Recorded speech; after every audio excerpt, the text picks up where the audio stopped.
আল্লাহ তাআলা বলছেন যে ওয়াকাদা রাব্বুকা আল্লা তা'বুদু, হে আমার গোলাম, হে আমার বান্দা, তোমরা আমারই ইবাদত করো। কার ইবাদত করব বলেন তো? আপনি আমি সব সময় ইবাদত করব একজনের, তিনি কে? রব্বুল আলামিন বলেন, আমি এই পৃথিবীতে দুইটা জাতিকে সৃষ্টি করেছি। সবাই বলেন কয়টা? দুইটা জাতিকে সৃষ্টি করেছি। ওয়ামা খালাকাতুল জিন্না ওয়াল ইনসা ইল্লা লিয়াবুদুন। ও পৃথিবীর মানুষেরা, ও আমার গোলামেরা, তোমরা শুনে রেখে দাও, জেনে রেখে দাও, আমি দুইটা জাতিকে পৃথিবীর মধ্যে সৃষ্টি করেছি। এক নম্বর হলো ইনসান, আর দুই নম্বর হলো জিন। এই দুইটা জাতিকে সৃষ্টি করেছেন একজন ইবাদত করার জন্য। তিনি কে? আল্লাহ বললেন, ও আমার গোলাম, ও আমার বান্দা, তোমরা আমার ইবাদত করো, আমার গোলামি করো। আপনি আমি যদি ওই রবের ইবাদত করতে পারি, আপনার আমার উপরে রহমতের বাড়ি ধারা নাজিল করবেন একজন, তিনি কে? আল্লাহ তাআলা বলছেন, তোমরা আমার ইবাদত করো, আমারই গোলামি করো, আমারই দাসত্ব করো। বলেন তো, আপনি আমি পৃথিবীর কোনো মানুষের গোলামি করব নাকি রবের গোলামি করব? পৃথিবীর কোনো মানুষের গোলামি করা যাবে? ইবাদত করব, গোলামি করব, সেজদা দিব একজনের, তিনি কে? আল্লাহ তাআলা। আল্লাহ তাআলা বলছেন, এই ইবাদতের প্রথম শব্দিক অর্থ হচ্ছে, ইবাদতের শব্দের প্রথম অর্থ হচ্ছে সেজদা করা। বলেন কি করা? সেজদা করা। এখন আপনি আমি যে প্রকৃতপক্ষে মুমিন, এই প্রকৃতপক্ষে নিজেকে মুমিন বলে যদি আপনি দাবি করতে চান, বা আপনি যে নিজেই মুমিন হতে চান, আপনি দেখবেন আপনার সেজদাটা যদি মসজিদেও পড়ে, আবার বাবার দরবারেও পড়ে, তাহলে বুঝবেন আপনি প্রকৃতপক্ষে মুমিন না। আপনার সেজদা হবে একজন রবের কুদরতি পায়ে, তিনি কে? আল্লাহ তাআলা বলছেন, আমার গোলাম যখন আমাকে সেজদা করে, আমার গোলাম যখন সেজদায় পড়ে যায়, হাদিস শরীফের মধ্যে এসেছে, আকরাবু মা ইয়াকুনুল আবদু মির রাব্বিহি ওয়া হুয়া সাজিদুন ফাআকসিরু ফীহি দুআ। বিশ্বনবী সাল্লাল্লাহু আলাইহি ওয়াসাল্লাম বলছেন, বান্দা তখনই আল্লাহ তাআলার সব থেকে নিকটবর্তী অবস্থানে চলে যায় ওই সময়। কোন সময়? বিশ্বনবীজি বলছেন, ওয়া হুয়া সাজিদুন ফাআকসিরু ফীহি দুআ। বান্দা তুমি যখন সেজদা করো, তখনই তুমি আল্লাহ তাআলার সব থেকে নিকটবর্তী অবস্থানে চলে যাও। সুবহানাল্লাহ পড়বেন না? বিশ্বনবী সাল্লাল্লাহু আলাইহি ওয়াসাল্লাম বললেন, ফাআকসিরু ফীহি দুআ। এই আকসিরু কোরআনুল কারীমের মধ্যে আল্লাহ তাআলা যত জায়গায় ব্যবহার করেছেন, বিশাল অর্থ বোঝানোর জন্য আল্লাহ তাআলা আকসার শব্দটা ব্যবহার করেছেন। আল্লাহ তাআলা বলছেন, ফাআকসিরু ফীহি দুআ। তোমরা যখন সেজদায় পড়ে যাবা, তোমরা যখন সেজদা করবা, তখনই আল্লাহ তাআলার কাছে বেশি বেশি দোয়া করবা। কি করবা? বেশি বেশি দোয়া করব। আবার রব্বুল আলামিন বলেন, লা তুদরিকুহুল আবসার ওয়া হুয়া ইউদরিকুল আবসার ওয়া হুয়াল লাতীফুল খবীর। ও গোলাম, পৃথিবীর এমন কোন চোখ নাই যে চোখ দ্বারা আমি রবকে দেখতে পাবা। কিন্তু রব্বুল আলামিন কোরআনুল কারীমের মধ্যে বলছেন, দুইটা শব্দ আপনাকে আমাকে বোঝানোর জন্য রব্বুল আলামিন বলছেন, ও আমার গোলাম, ও আমার বান্দা, আমি যে তোমাদের অতি কাছে। রব্বুল আলামিন যে আপনার আমার অতি কাছে, এই জিনিসটা বোঝানোর জন্য কোরআনুল কারীমের মধ্যে আল্লাহ দুইটা শব্দ ব্যবহার করেছেন। বলেন তো কয়টা? দুইটা শব্দ ব্যবহার করেছেন। আল্লাহ তাআলা বলছেন করিব। করিব মানে কাছে, আর আকরব মানে অতি কাছে। বলেন, আল্লাহ তাআলা আপনার আমার কাছে নাকি দূরে? কাছে নাকি দূরে?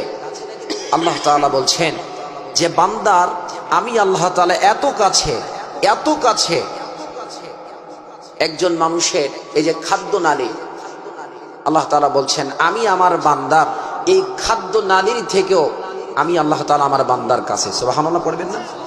আল্লাহ বললেন, আমি তোমাদের অতি কাছে, তোমরা আমারে ডাক দিবা, আমি তোমাদের ডাকে সাড়া দিব। জীবনের গুনাহগুলো মাফ করবে একজন, নামাজ করে বলেন তিনি কে? এজন্য রব্বুল আলামিন বললেন, ওয়াকাদা রাব্বুকা আল্লা তা'বুদু, আমার গোলাম ও আমার বান্দা, তোমরা আমার ইবাদত করো, আমার দাসত্ব করো, কিন্তু আমার ইবাদত করার পরে তোমরা পৃথিবীর কোনো মানুষের গোলামি করতে পারবা। কেননা পৃথিবীর মানুষের যদি গোলামি করি তাহলে শিরিকের কাতারে, মুশরিকের কাতারে আপনাকে আমাকে তুলে দিবেন একজন, তিনি কে? আল্লাহ বললেন কিয়ামতের দিন, কঠিন মুসিবতের সময় আমার বান্দারা গোনার বোঝা মাথায় নিয়ে আমার সামনে চলে যাবে, আর তার এই কিয়ামতের দিন তার হাতের ভিতরে তার আমলনামার একটা কিতাব দেওয়া হবে, আর তাকে বলা হবে ইকরা কিতাবাকা কাফা বিনাফসিকাল ইয়াউমা আলাইকা হাসিবা। রব্বুল আলামিন বলবেন, ও গোলাম, আমার বান্দা, এই নাও তুমি তোমার কিতাব ইকরা পড়ো। কাফা বিনাফসিকাল ইয়াউমা আলাইকা হাসিবা, আজকে তোমার সঙ্গে কিঞ্চিত পরিমাণ কোনো অন্যায় বিচার করা হবে না। তুমি দুনিয়াতে কি করেছো সবকিছু এই কিতাবের ভিতরে রয়েছে, ইকরা, তুমি পড়ো। বান্দা যখন তার আমলনামা দেখবে, আল্লাহ বললেন আমার ওই গোলামের আমলনামার ভিতরে জেনার গুনাহ থাকবে, আমার এই বান্দার আমলনামার ভিতরে অন্যায়ের গুনাহ থাকবে, মানুষের সঙ্গে ব্যভিচারের গুনাহ থাকবে, মানুষকে অন্যায়ভাবে আঘাত করার গুনাহ থাকবে, মানুষের জমিকে ফাঁকি দেওয়ার গুনাহ থাকবে। আল্লাহ বললেন আমার গোলাম যত বড় গুনাহ নিয়ে আমার সামনে কিয়ামতের দিন আসুক না কেন, আল্লাহ বললেন একটা গুনাহ যদি বান্দার আমলনামায় না থাকে, আমি রব্বুল আলামিন বান্দার জীবনের সব গুনাহগুলো মাফ করে দিব। গুনাহ কয়টা?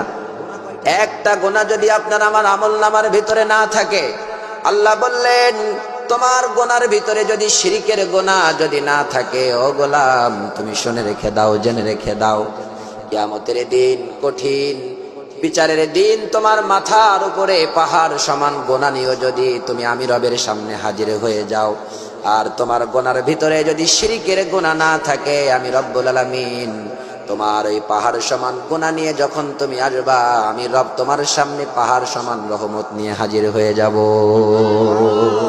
তাহলে গুনাহ থাকতে হবে না একটা, বলেন তো সেটা কি?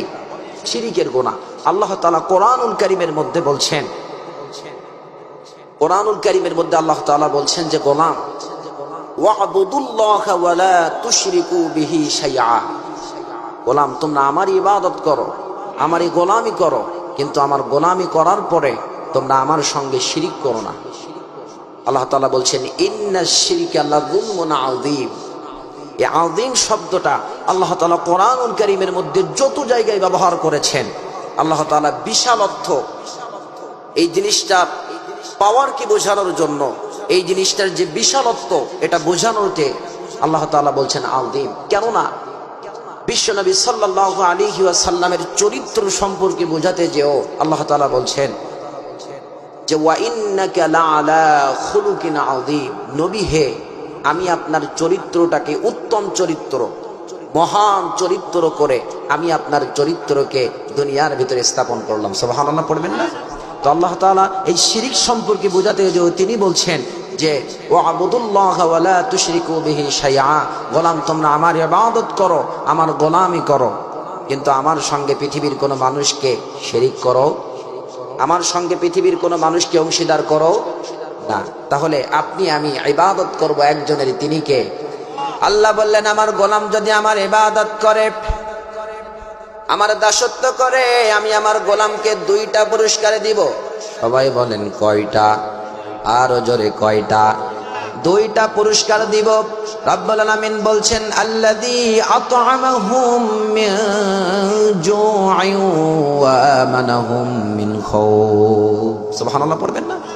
আল্লাহ বললেন ও আমার গোলাম তোমরা আমার ইবাদত করো, আমার গোলামি করো, আমার গোলামি করলে, আমার ইবাদত করলে এক নম্বরে আমি তোমাদের রিজিকের ব্যবস্থা করে দিব।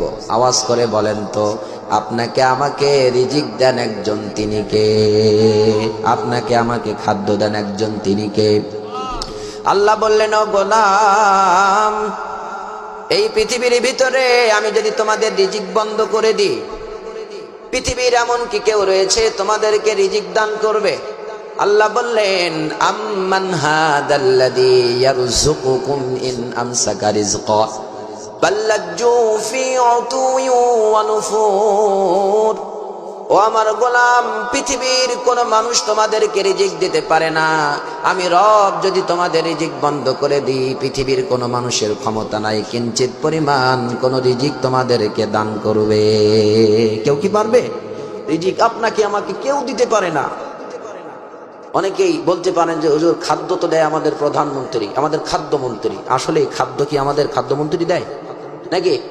আপনাদের দেয় কারা? আল্লাহ তাআলা। আপনি যদি মনে করেন যে আপনার খাদ্যমন্ত্রী আপনাকে খাদ্য দেয়, আপনার খাদ্যমন্ত্রী আপনাকে রিজিকের ব্যবস্থা করে, এটাই হচ্ছে শিরিক। এটাই কি শিরিক? তাহলে আল্লাহ তাআলা বলছেন, আমার ইবাদত করলে সর্বপ্রথম আমি তোমাদেরকে রিজিকের ব্যবস্থা করে দিব। বলেন কিসের ব্যবস্থা? 2 নম্বরে রব্বুল আলামিন বললেন, তোমরা যখন বিপদে পড়ে যাবা, তোমরা যখন আতঙ্কের ভিতরে পড়ে যাবা, তোমাদেরকে নিরাপত্তা দান করবে একজন, তিনি কে? এজন্য 1 নম্বরে রিজিকের ব্যবস্থা করবেন কে? 2 নম্বরে নিরাপত্তার ব্যবস্থা করবেন একজন, তিনি কে? এজন্য ইবাদত করব একজন রবের। আওয়াজ করে বলেন তো তিনি কে?